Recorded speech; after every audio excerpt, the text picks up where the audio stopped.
नमस्कार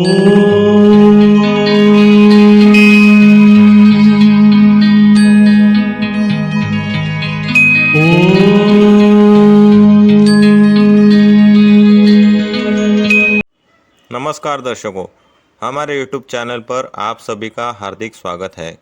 आप सभी को परमपिता शिव परमात्मा के दिव्य अवतरण महाशिवरात्रि पर्व की मंगलमय शुभकामनाएं और ढेर सारी बधाइयाँ। दोस्तों, महाशिवरात्रि का आध्यात्मिक रहस्य, इस दिन की जाने वाली धार्मिक क्रियाओं का अर्थ और जानकारी का संपूर्ण वीडियो हमारे YouTube चैनल पर पहले से ही अपलोड है, तो आपने वह अभी तक नहीं देखा होगा तो समय निकाल कर देख लीजिए। तो बात करते हैं हम इस वीडियो की। इस वीडियो में हम आपको शिव पुराण शास्त्र में जो शिव परमात्मा के 12 ज्योतिर्लिंगों की 12 कथाएं लिखी हुई है, उनका आध्यात्मिक रहस्य बताने वाले हैं और साथ ही में हम 12 ज्योतिर्लिंगों के दर्शन भी करने वाले हैं। तो तैयार हो जाइए इस आध्यात्मिक सफ़र पर चलने के लिए। इस सफ़र का आनंद लेने के लिए इस वीडियो को अंत तक ज़रूर देखिए। इस वीडियो में दिखाई गई हर एक जानकारी बहुत ही महत्वपूर्ण और हर शिव भक्त के लिए ज़रूरी है। वीडियो अच्छी लगे तो इस वीडियो को अपने परिवार और मित्र संबंधियों में ज़्यादा से ज़्यादा शेयर कीजिए, ताकि उनको भी 12 ज्योतिर्लिंगों के दर्शन का लाभ मिल सके। यह वीडियो थोड़ी बड़ी होने वाली है, इसलिए हम लोगों ने इसको 2 पार्ट में बनाया है। पहले पार्ट में 1 से 6 कहानियाँ दिखाई गई है, दूसरे पार्ट में 7 से लेकर 12 तक कहानी दिखाई गई है। तो इस वीडियो को अंत तक ज़रूर देखिए और दोनों पार्ट ज़रूर देखिए। वीडियो को शुरू करने से पहले कुछ बातें हम आपको पहले ही बता देना चाहते हैं कि इस वीडियो में दिखाई गई सभी कथा कहानियाँ, धार्मिक ऐतिहासिक घटनाएं और उनका संदर्भ शिव पुराण शास्त्र के कोटि रुद्र संहिता से लिया गया है। हमने इस वीडियो को बनाने के लिए शास्त्र पुराण का पूर्ण रूप से अभ्यास और अध्ययन किया है। कथा और धार्मिक प्रसंग जैसे शास्त्र में लिखित है वैसे के वैसे बताए गए हैं। इसमें हमारा कोई भी वैयक्तिक हस्तक्षेप नहीं है। यह वीडियो जानकारी हेतु बनाई गई है। आज तक हमने जो कथाएं कहानियाँ शास्त्रों में सुनी, जिनका वाचन किया, जो हमें टीवी सीरियल में दिखाई गई, उनका वास्तविक आध्यात्मिक अर्थ क्या है, यही समझने का हमारा उद्देश्य है। इसलिए इस वीडियो को अंत तक ज़रूर देखिए और आनंद लीजिए।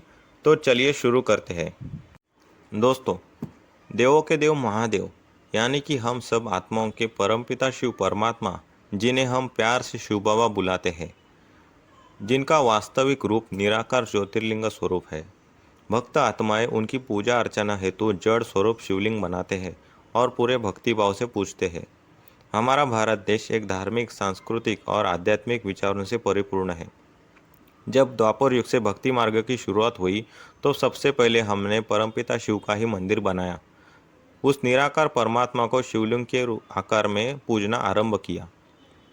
वैसे तो हमारे भारत देश में शिव बाबा के लाखों करोड़ों मंदिर हैं, लेकिन उसमें से 64 ज्योतिर्लिंग बहुत प्रसिद्ध है और उसमें से भी 12 ज्योतिर्लिंगों को महाज्योतिर्लिंगों की श्रेणी में स्थान दिया है। भारत देश में स्वयं परमात्मा अवतरित होते हैं, इसलिए हमारे देश को देवभूमि कहते हैं। आज हम इस वीडियो में इन्हीं 12 ज्योतिर्लिंगों के बारे में जानने वाले हैं। ॐ सोमनाथाय नमः। गुजरात राज्य के सौराष्ट्र में स्थित सोमनाथ मंदिर को सर्वप्रथम शिव मंदिर का स्थान प्राप्त है। द्वापर युग से जब भक्ति मार्ग की शुरुआत हुई, तब सर्वप्रथम राजा विक्रमादित्य ने हीरे जवाहरातों के से सुसज्जित इस मंदिर की स्थापना की। तभी हमारे देश में धन धान्य, हीरे जवाहरात की कोई कमी नहीं थी। हमारा देश पूरी तरह से सुख संपदा से भरपूर था। केवल राजा ही नहीं, प्रजा के पास भी धन धान्य की कोई कमी नहीं थी। इसलिए उस समय के लोगों ने अपने पास रखे धन धान्य का उपयोग भगवान के मंदिर बनाने के लिए किया।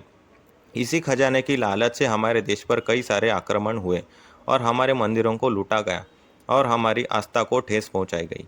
ऐसे ही 11 शताब्दी में वर्ष 1026 मतलब आज से लगभग 1000 साल पहले मोहम्मद गजनवी नाम के क्रूर शासक को हमारे देश की इस गौरवशाली संपत्ति का पता चल गया। इसी खजाने को लूटने की लालच में वह भारत की ओर अपनी सेना लेकर चल पड़ा। वह गजनी शहर का सुल्तान था, जो कि आज अफगानिस्तान से जाना जाता है। भारत आते ही उसने सबसे पहले देखा कि यहाँ के लोगों ने अपना सब धन, हीरे जवाहरात मंदिरों में लगाकर सजा दिए हैं। उस समय भारत इतना साहूकार था कि किसी ने सोचा तक नहीं था कि हमारे देश पर कोई लूटने के लिए आक्रमण कर सकता है। इसी लालच के कारण मोहम्मद गजनवी ने सभी मंदिरों को लूटने और उनको तोड़ने की शुरुआत की। तभी उसकी नज़र गुजरात के सोमनाथ मंदिर पर पड़ी, जो कि उस वक्त का सबसे भव्य दिव्य मंदिर था। उसने सोमनाथ को 17 बार लूटा और लूटा हुआ खजाना अपने ऊँटों पर भर भर कर अपने देश लेकर चला गया। उसने 5 बार मंदिर को तोड़ने की कोशिश की। उस वक्त उस मंदिर का शिवलिंग भी हीरे से बनाया हुआ था। तो सोचिए, इतनी बार लूटने के बाद भी इस मंदिर का धन कभी ख़त्म नहीं हुआ, तो उस वक्त अपना देश कितना धनवान रहा होगा। ऐसे ही दिन बीतते गए। फिर मुग़ल शासन आया, मुग़लों ने और लूटपाट मचाई। उसके बाद ब्रिटिश शासन आया, अंग्रेज़ों ने जो भी बचा कुचा खजाना था वो लूटा और अपने देश लौट गए। फिर 1947 में जब हमारा देश स्वतंत्र हुआ, तब आज़ाद भारत के उप पंतप्रधान और गृह मंत्री सरदार वल्लभ भाई पटेल जी के नेतृत्व में 12 नवंबर 1947 को इस मंदिर के पुनर्निर्माण का संकल्प किया गया और आगे जाके 11 मई 1951 में डॉक्टर राजेंद्र प्रसाद द्वारा इसका उद्घाटन किया गया। लूटने वालों ने हमारे देश की संपदा लूटी, लेकिन वह हमारी आस्था और भगवान के प्रति हमारी श्रद्धा को लूट नहीं सके। यही सनातन धर्म की विशेषता है। आज भी यह मंदिर उसी स्थान पर भव्यता से खड़ा है। इस मंदिर की एक विशेष बात है कि इस मंदिर के परिसर में हमें एक बाण स्तंभ दिखाई देता है, जिसमें एक स्तंभ पर पृथ्वी का गोला है और उसमें से एक बाण दिखाया है, और उस स्तंभ के नीचे एक संस्कृत में लिखा हुआ है कि आ समुद्रांत दक्षिण ध्रुव पर्यंत अबाधित ज्योतिर्मार्ग। इसका मतलब है कि इस स्थान से पृथ्वी के दक्षिण ध्रुव तक अगर सीधी रेखा खींची जाए तो बीच में जमीन का एक भी टुकड़ा नहीं आता। दोस्तों, है कि नहीं चौंकाने वाली बात कि आज से हजारों साल पहले जब विज्ञान के साधन नहीं थे तो हमारे पूर्वजों ने यह कैसे जान लिया होगा। तो दर्शकों, अभी हमने सोमनाथ मंदिर का आधुनिक इतिहास जान लिया। अभी हम इस मंदिर का पौराणिक इतिहास जानेंगे। इसके लिए हमें शिव पुराण के कोटि रुद्र संहिता में इस मंदिर का उल्लेख मिलेगा। इस मंदिर की कहानी ऐसे है कि प्रजापति दक्ष ने अपनी 21 कन्याओं का विवाह चंद्रमा के साथ किया था। दक्ष कन्याएं चंद्रदेव को अपनी पति स्वरूप में पाकर बहुत ही खुश थी, लेकिन समय के चलते चंद्रदेव की चाल चलन कुछ बिगड़ने लगी। वह भोग विलास और आलस के वश होकर घर परिवार की तरफ ध्यान ही नहीं देते थे। चंद्रमा के इस व्यवहार से दक्ष कन्याएं दुखी रहने लगी और अपने पिता प्रजापति दक्ष के शरण में चली गई। अपनी पुत्रियों की व्यथा और अपने दामाद चंद्रमा के दुर्व्यवहार को सुनकर प्रजापति दक्ष भी बहुत दुखी हो गए। उन्होंने त्वरित चंद्रदेव की भेंट ली और उन्हें शांतिपूर्वक समझाया, अब तक जो तुमने व्यवहार किया वह ठीक नहीं है, अब आगे ऐसा मत कीजिए। इस प्रकार प्रजापति दक्ष ने अपने दामाद चंद्रमा को प्रेम पूर्वक समझाया और ऐसा सोच लिया कि चंद्रमा में अभी सुधार हो जाएगा। उसके बाद प्रजापति दक्ष वापस चले जाते हैं। इतना समझाने पर भी चंद्रमा में अब कोई सुधार नहीं आया। उसने अपने ससुर की बात नहीं मानी और अपने चाल चलन में कोई बदलाव नहीं किया और अपनी 21 पत्नियों का भी कोई ख्याल नहीं रखा। इसीलिए दक्ष कन्याएं वापस अपने पिता के पास शिकायत ले जाती है। दोबारा यही समाचार पाकर प्रजापति दक्ष बड़े दुखी हुए। दक्ष ने चंद्रमा से न्याय उचित बर्ताव करने के लिए प्रार्थना की, लेकिन बार बार समझाने पर भी चंद्रमा ने दक्ष की बात नहीं मानी। तब दक्ष ने क्रोध में आकर चंद्रमा को श्राप दे दिया कि मेरे मना करने पर भी तुमने मेरी आज्ञा का पालन नहीं किया है, इसलिए तुम्हें क्षय रोग हो जाए। प्रजापति दक्ष से शाप मिलने के बाद क्षण भर में ही चंद्रमा क्षय रोग से ग्रसित हो गए। चंद्रमा को श्राप लगने पर सर्वत्र हाहाकार मच गया। पृथ्वी पर संतुलन बिगड़ने लगा। तब सभी देवताएं और ऋषि मुनि भी भयभीत हो गए। इसलिए सहायता के लिए उन सभी देवताएं विष्णु जी के शरण में चले गए। शेष शैया पर विराजमान विष्णु जी ने कहा कि जो बात हो गई अब उसे तो बदला नहीं जा सकता, क्योंकि चंद्रमा ने प्रजापति दक्ष की अवज्ञा की है। लेकिन अगर चंद्रदेव इस शाप से मुक्त होना चाहते हैं तो उन्हें एक उपाय करना होगा। अगर चंद्रमा सभी देवताओं के साथ कल्याणकारक शुभ प्रभात क्षेत्र में जाकर विधिपूर्वक महामृत्युंजय मंत्र का जाप करते हैं और श्रद्धापूर्वक शिवलिंग की स्थापना कर उनकी आराधना करते हैं, तो भोलेनाथ शिव अवश्य ही उनको दर्शन देकर उन्हें श्राप से मुक्त कर सकते हैं। विष्णु जी की बात को स्वीकार कर चंद्रदेव और सभी देवताएं प्रभास क्षेत्र में पहुंच गए और विधिपूर्वक शिवलिंग की स्थापना कर महामृत्युंजय मंत्र का जाप किया। सभी ने 6 महीने तक परमात्मा शिव की निरंतर उपासना की। तब उनकी तपस्या से भगवान शिव प्रसन्न होकर शिवलिंग से प्रकट हुए और उन्होंने चंद्रदेव को सभी अपराधों से क्षमा कर उनको क्षयरोग के शाप से मुक्त होने का उपाय बताया। भगवान शिव ने चंद्रदेव से कहा कि तुम्हारी कला प्रतिदिन एक पक्ष में कम होती जाएगी और दूसरे पक्ष में प्रतिदिन निरंतर बढ़ती जाएगी। इस प्रकार तुम धीरे धीरे स्वस्थ और लोक सम्मान के पात्र बन जाएंगे। परमपिता शिव चंद्रदेव की भक्ति से प्रसन्न होकर उसी स्थान पर शिवलिंग के आकार में विलीन हो गए और संसार में सोमनाथ के नाम से प्रसिद्ध हो गए। सोम यानी चंद्रमा, इसे अर्थ से चंद्रमा के भी नाथ सोमनाथ, जिन्होंने चंद्रमा को सही दिशा दिखाई और शाप मुक्त किया। तो दर्शकों, इस पूरी कहानी का आध्यात्मिक अर्थ यही है कि परमपिता शिव परमात्मा हमें प्रजापिता ब्रह्मा द्वारा जो 21 जन्मों की राजाई और देवताई जीवन की प्रारब्ध देते हैं, लेकिन हम 5 विकारों के अधीन होकर परमपिता की श्रीमत को भूल जाते हैं और माया के अधीन हो जाते हैं। तभी हम अपने हाथों से अपनी तकदीर को ठुकरा देते हैं और शापित हो जाते हैं। ऐसे समय पर परमपिता शिव जो भोलेनाथ है, वह हम आत्माओं पर रहम खाकर बार बार हमें श्रीमत पर चलकर 16 कला संपूर्ण बनने की श्रीमत देते हैं और माया के शाप से मुक्त करते हैं। भोलेनाथ शिव हमें सोम यानी कि अमृत देकर चंद्रमा की तरह गिरती कला से बचाकर चढ़ती कला का रास्ता बताते हैं। ॐ मल्लिकार्जुनाय नमः। अब हम 12 ज्योतिर्लिंगों में से द्वितीय ज्योतिर्लिंग मल्लिकार्जुन की कथा सुनेंगे और उसका आध्यात्मिक अर्थ समझेंगे। यह ज्योतिर्लिंग आंध्र प्रदेश के श्रीशैलम स्थान पर स्थित है। दोस्तों, इस ज्योतिर्लिंग की कथा इस प्रकार है कि एक बार कार्तिकेय और गणेश जी के बीच में हम दोनों में से सर्वश्रेष्ठ कौन है, इस बात पर बहस हुई। इसके निवारण हेतु दोनों माता पिता के पास पहुँचे। तब शिव पार्वती ने अपने बालकों को इस प्रकार लड़ते हुए देखकर कहा कि तुम दोनों में से पृथ्वी की परिक्रमा करके सर्वप्रथम जो यहाँ पर पहुँचेगा वही सर्वश्रेष्ठ कहलाया जाएगा। माता पिता की यह शर्त सुनकर कार्तिकेय जी पृथ्वी के परिक्रमा करने के लिए अपने वाहन मोर पर बैठकर चल पड़े, लेकिन बुद्धि की देवता श्री गणेश जी ने अपने सद्विवेक का उपयोग करके अपने माता पिता की ही 7 बार परिक्रमा की। इस प्रकार गणेश जी ने माता पिता की परिक्रमा करके पृथ्वी की परिक्रमा करने से जो फल मिलता है उसकी प्राप्ति कर ली। श्री गणेश जी के बुद्धि से प्रसन्न होकर शंकर पार्वती जी ने उन्हें प्रथम पूजन का आशीर्वाद दिया। जब कार्तिकेय संपूर्ण पृथ्वी की परिक्रमा करके वापस लौटे तो यह दृश्य देखकर बड़े दुखी हो गए और उन्होंने अपने माता पिता के चरण छूकर वहाँ से चले गए। माता पिता से आज्ञा लेकर कार्तिकेय क्रौंच पर्वत पर रहने लगे, लेकिन कुछ दिन बाद माता पार्वती पुत्र प्रेम से व्याकुल हो गई।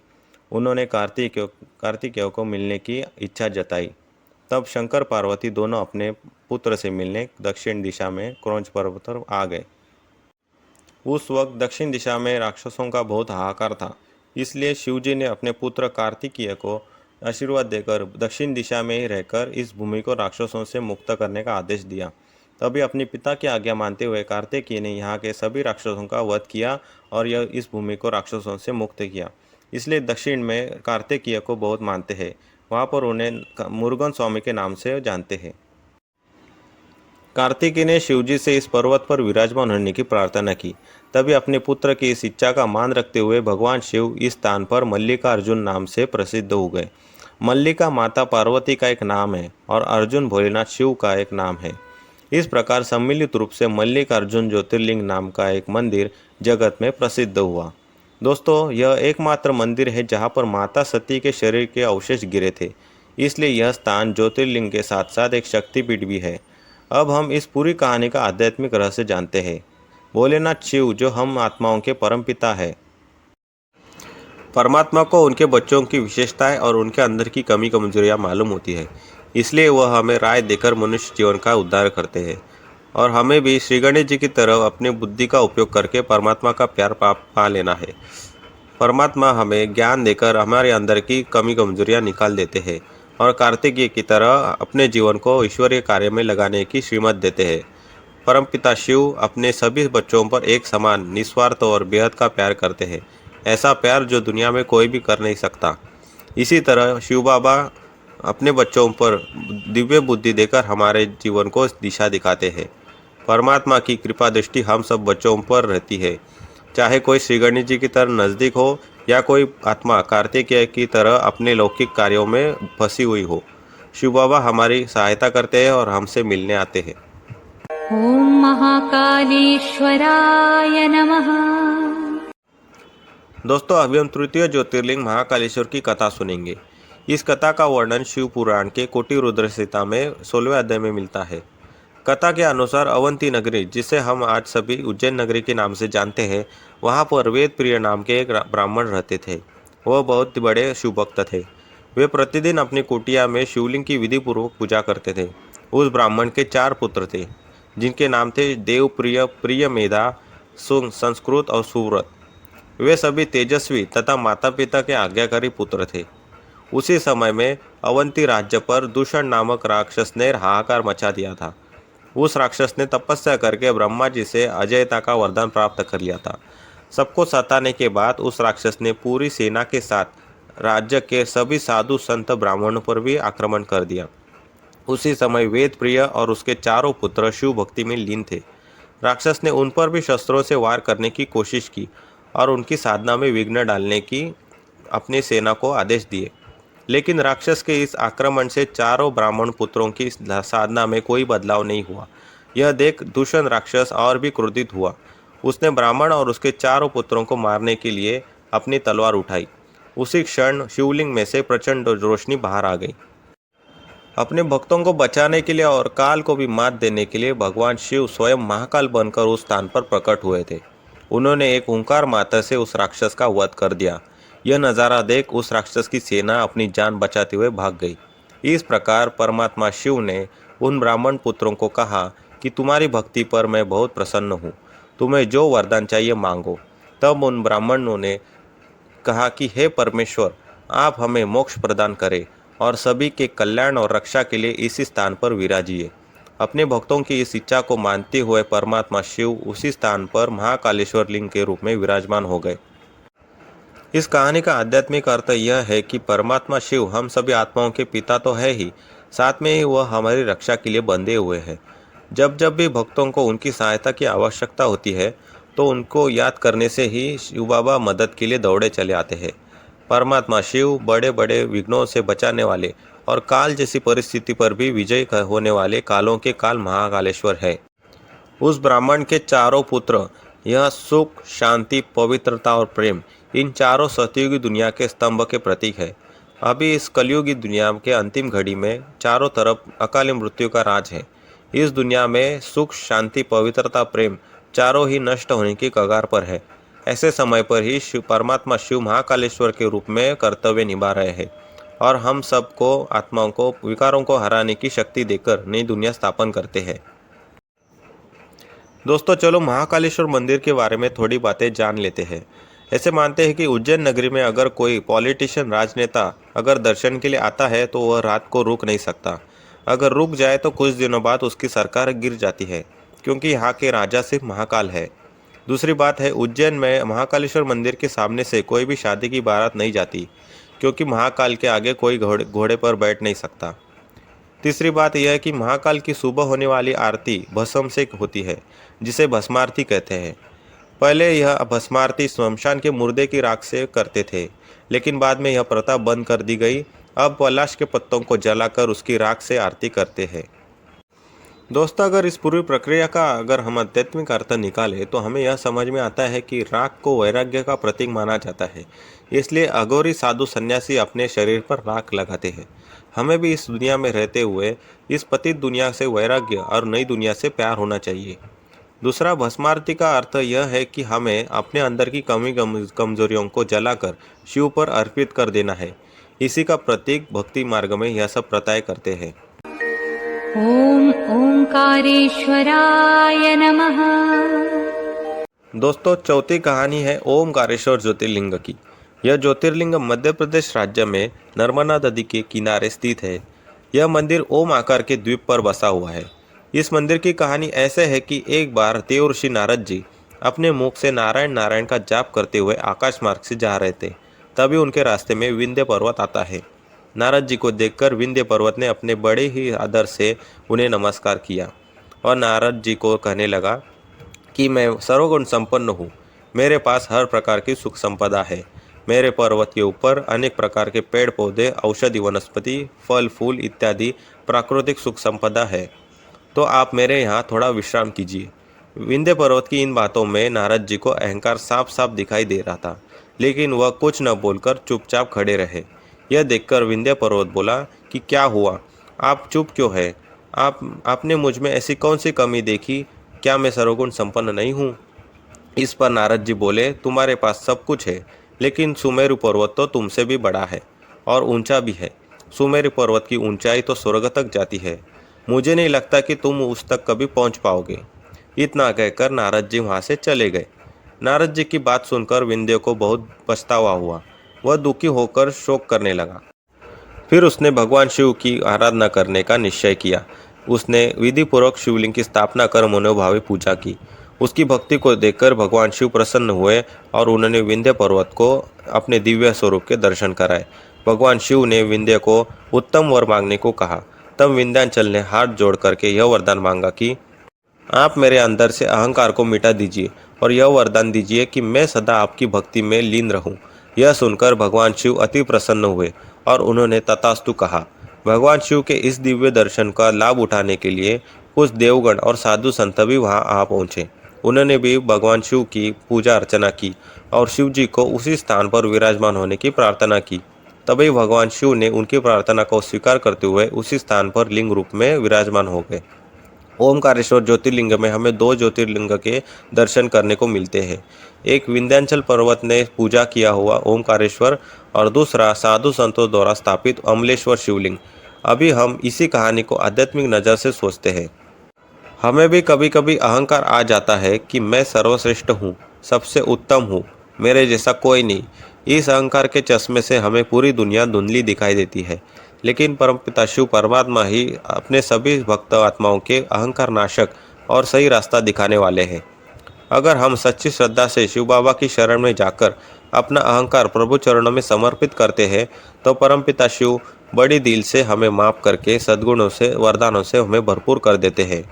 ओम यानी कि मैं आत्मा और मेरे पिता होने के नाते परमपिता शिव ओमकारेश्वर के नाम से जाने जाते हैं और हमारे अंदर से अहंकार रूपी मैल को साफ कर देते हैं, इसलिए अमलेश्वर नाम से जाने जाते हैं। ॐ केदारेश्वराय नमः।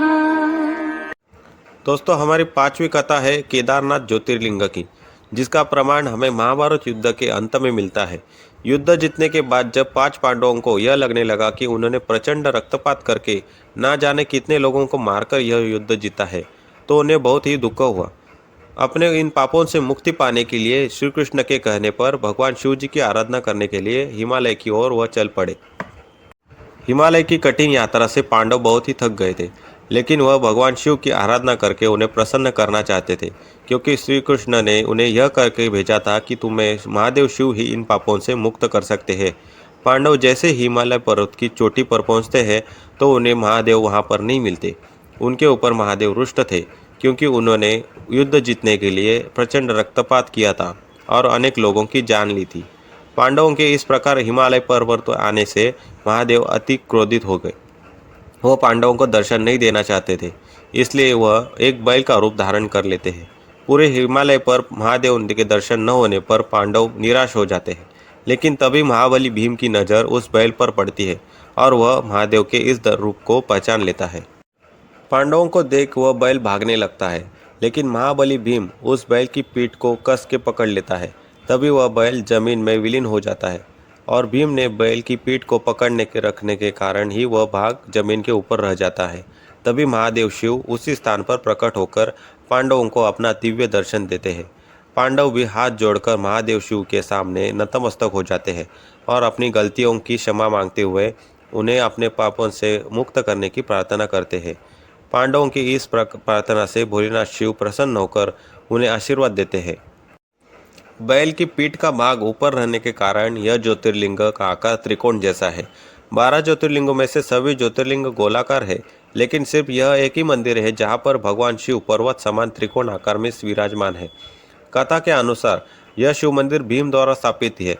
केदारनाथ शिवलिंग में आसपास 5 पांडवों ने स्थापित किए हुए शिव मंदिर भी है, जिसे पंच केदार कहते हैं।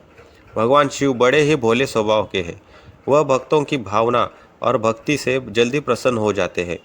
साथ में ही वह अहंकार नाशक और पाप कटेश्वर भी है।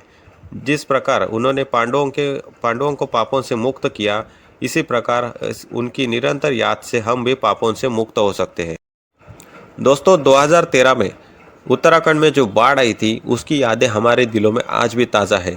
उस साल उत्तराखंड में बहुत भारी बरसात हुई थी।